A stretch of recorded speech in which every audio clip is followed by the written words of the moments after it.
पहली बात कि इस तरह का वीडियो आपको कहीं यूट्यूब पे नहीं मिलने वाला है, इसलिए अंत तक देखें।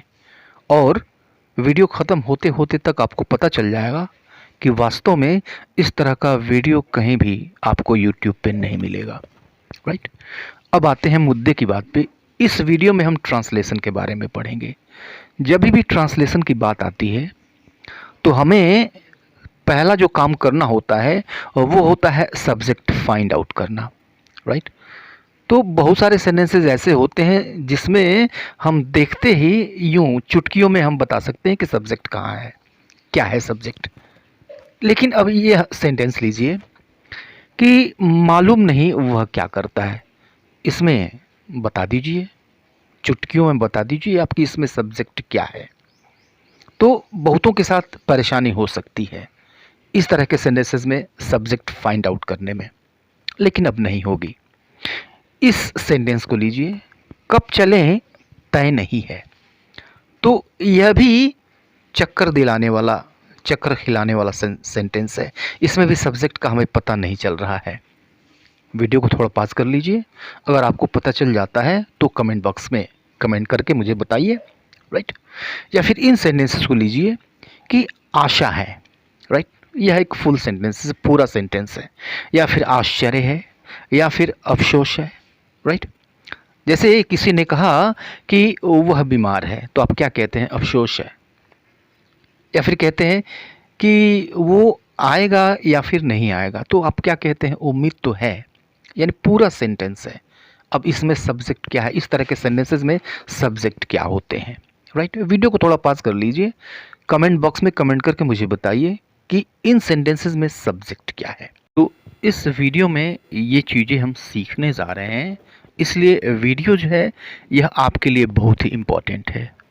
तो अंत तक बने रहें। So let us start the video. अब इन दो सेंटेंसेस को लीजिए कि मालूम नहीं वह क्या करता है, या फिर तय नहीं है कि वह कब लौटेगा, और यह एक रहस्य है कि क्यों वह उदास है। अब ऐसे सेंटेंसेस में हमें सब्जेक्ट का पता नहीं चलता है कि सब्जेक्ट क्या है। इन सभी सेंटेंसेस में दो दो पार्ट्स हैं। अब ये जो पार्ट्स हैं इनको हम ग्रामेटिकल लैंग्वेज में क्लॉज कहते हैं। काफ़ी आसानी से ये दोनों अलग अलग पता चल जाते हैं। जैसे देखिए, मालूम नहीं वह क्या करता है, तो दो चीज़ें हैं। एक तो है मालूम नहीं, यह एक पार्ट है। वह क्या करता है, यह दूसरा पार्ट है। ठीक उसी तरह से इन दोनों सेंटेंसेस में तय नहीं है कि यह एक पार्ट है, और वह कब लौटेगा यह दूसरा पार्ट है। ठीक इसी तरह से यह एक रहस्य है, यह एक क्लास हो गया या पार्ट हो गया, और कि वह क्यों उदास है यह दूसरा क्लास हो गया या फिर पार्ट हो गया। तो ये दो दो पार्ट हो गए। तो आसानी से इन दोनों पार्ट्स को आप अलग अलग कर लेंगे। अब इस हिस्से में आप क्या लगाकर प्रश्न करें, उत्तर के रूप में जो मिलेगा वही सब्जेक्ट होगा। जैसे पहला सेंटेंस लीजिए, मालूम नहीं वह क्या करता है। तो अब देखिए, मालूम नहीं है, क्या मालूम नहीं है, तो उत्तर क्या मिलेगा आपको? वह क्या करता है, यह उत्तर मिलेगा। तो वह क्या करता है ये सब्जेक्ट है। ठीक उसी तरह से दूसरे सेंटेंस में तय नहीं है कि वह कब लौटेगा। तो अब देखिए, तय नहीं है तो क्या तय नहीं है, उत्तर मिलेगा कि कब वह लौटेगा। तो कि कब वह लौटेगा यह आपका सब्जेक्ट हुआ। तो इस तरह के जितने भी सेंटेंसेस होते हैं, हज़ारों सेंटेंसेस मिलेंगे आपको। तो इस तरह के सेंटेंसेस में हम सब्जेक्ट फाइंड आउट करने के लिए जो पहला हिस्सा है उसमें क्या लगाकर प्रश्न करते हैं, उत्तर के रूप में जो मिलता है वह सब्जेक्ट होता है। राइट। आप देखेंगे कि जो बाद वाला पार्ट है, जो बाद वाला क्लास है, वह पूरा का पूरा सब्जेक्ट होता है। तो सब्जेक्ट आपको इस तरह से फाइंड आउट कर लेना है।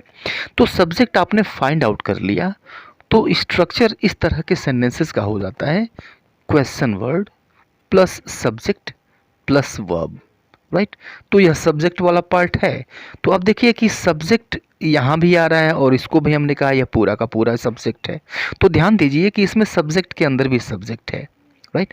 कभी कभी क्या होता है कि सब्जेक्ट का काम पूरा का पूरा क्लास भी करता है। राइट। तो यहाँ पूरा का पूरा क्लास ही सब्जेक्ट का काम कर रहा है।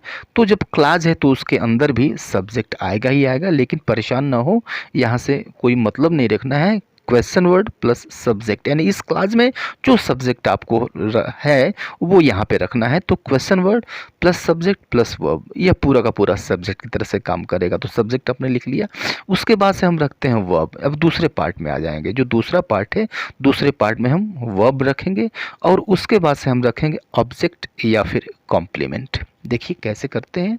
मालूम नहीं वह क्या करता है, तो सब्जेक्ट हमने रखा, वह क्या करता है, तो इसमें हम क्वेश्चन वर्ड पहले रखेंगे यानी व्हाट, और व्हाट के बाद सब्जेक्ट रखना है। तो कौन क्या करता है, वह क्या करता है, तो ही, और क्या हो गया, ही हो गया, सब्जेक्ट हो गया। उसके बाद से वर्ब रखना है, वर्ब रखना है आपको। तो करता है मीन्स करना, डू, तो ही के साथ आप जानते हैं डज आता है। तो what he does, what he does, ये पहला पार्ट हो गया। अब दूसरे पार्ट में आ जाए। दूसरे पार्ट में आपको रखना है वर्ब। सब्जेक्ट आपने रख लिया, पहला पार्ट जो सब्जेक्ट काम कर रहा है उसको आपने रख लिया। उसके बाद से हम आएंगे वर्ब। तो वर्ब क्या है, मालूम नहीं है, मालूम नहीं है तो है, चूंकि एक ही बार है लेकिन इसमें भी साथ में है, तो है मीन्स इज, यह वर्ब हो गया इज। और मालूम नहीं, not known, is not known, मालूम नहीं है। तो what he does is not known, right. तो ये हो गया मालूम नहीं वह क्या करता है। एक और समझ लीजिए कि तय नहीं है कि वह कब लौटेगा। तो सब्जेक्ट क्या हो गया कि वह कब लौटेगा, यह सब्जेक्ट हो गया। अब इसको किस तरह से रखना है, क्वेश्चन वर्ड इसमें रखना है सबसे पहले, मीन्स व्हेन। उसका सब्जेक्ट रखना है, कौन लौटेगा, तो वह, ही, और लौटेगा विल रिटर्न, वर्ब हो गया will return, when he will return. और ये देखिए पूरा का पूरा सब्जेक्ट की तरह से काम करेगा। तो सब्जेक्ट हमने रख दिया। अब इसके बाद से आ जाइए दूसरा पार्ट। तो दूसरे पार्ट में हमने रखना है वर्ब, वर्ब के बाद ऑब्जेक्ट रखना है या फिर कॉम्प्लीमेंट रखना है। तो अब दूसरे पार्ट में वर्ब देखिए, तय नहीं है, तो वर्ब है मीन्स इज, और नहीं नॉट, और तय डिसाइडेड। तो कंप्लीट क्या हो गया, when he will return is not decided, तय नहीं है कि वह कब लौटेगा, राइट। लास्ट सेंटेंस देखिए, यह एक रहस्य है कि क्यों वह उदास है। तो सब्जेक्ट वाला पार्ट कि वह क्यों उदास है, why he is sad is a secret, why he is sad is a secret. तो इसको स्ट्रक्चर पर रखा गया है। और यह एक सेंटेंस आपके लिए, मालूम नहीं कि वह कहाँ रहती है, यह आपको ट्रांसलेट करना है और कमेंट बॉक्स में कमेंट करना है, राइट। दूसरे तरह के सेंटेंस पे आते हैं। दूसरा तरह का सेंटेंस जो था वह था आशा है, या फिर आश्चर्य है, या फिर अफसोस है, या फिर कहते हैं, लगता है, हो सकता है। अब देखिए हिंदी के सेंटेंसेस हैं और ये फुल सेंटेंस की तरह से यूज़ होते हैं, लेकिन जब हम इनको इंग्लिश में ट्रांसलेट करते हैं तो इस तरह के जितने भी सेंटेंसेस होते हैं उनमें हम सब्जेक्ट के रूप में इट का इस्तेमाल करते हैं। यहाँ पे सब्जेक्ट नहीं है, राइट। सब्जेक्ट की जगह क्या यूज़ करते हैं, इट का यूज़ करते हैं, यानी यह मान लेते हैं, यह को सब्जेक्ट मान लेते हैं। आशा है मीन्स यह आशा की जाती है, आश्चर्य है मीन्स यह आश्चर्य की बात है, अफसोस है मीन्स अफसोस, यह अफसोस की बात है, या फिर कहते हैं, लोग कहते हैं, कहा जाता है। तो ऐसे सेंटेंसेस में हम इट को सब्जेक्ट मान लेते हैं, इट को सब्जेक्ट मान करके फिर उसको हम ट्रांसलेट करते हैं। मीन्स आशा है, इट इज़ होप्ड, या फिर आश्चर्य है, इट इज़ सरप्राइजिंग, अफसोस है, इट इज़ सैड, कहते हैं, इट इज़ सेड, लगता है, इट अपीयर्स, या फिर इट सीम्स, हो सकता है, इट इज़ पॉसिबल, या फिर इट इज़ लाइकली। तो अभी के लिए इतना ही, मिलते हैं नेक्स्ट वीडियो में, तब तक के लिए good bye and take care.